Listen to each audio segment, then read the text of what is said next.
অন্তর্বর্তীকালীন সরকার, ঐক্যমত্য কমিশন, আমি বিশ্বাস করি যে এই সংকট কেটে যাবে। এই দেশের মানুষ কখনো পরাজয় বরণ করে না, পরাজয় বরণ করেনি, পরাজয় বরণ করবে না।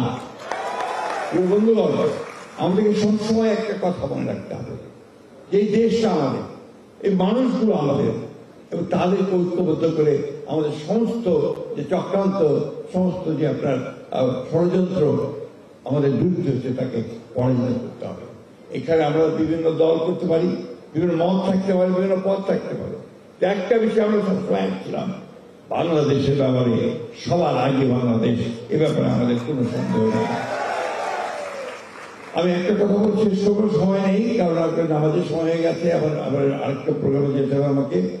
শুধু একটা কথাই বলবো, সরকারের কাছে আহ্বান থাকবেন, যা হওয়ার হয়ে গেছে আপনারা দয়া করে ওই সমস্যাগুলো সমাধান করে, যাতে সবাই একসাথে আমরা নির্বাচনের দিকে যেতে পারি, এই সমস্যার সমাধান করে আমরা জনগণের কল্যাণের জন্য কাজ করতে পারি, সেই পথে গিয়ে চলুন।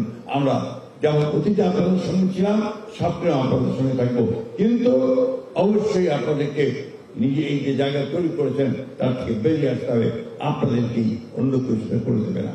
ধন্যবাদ সকলকে।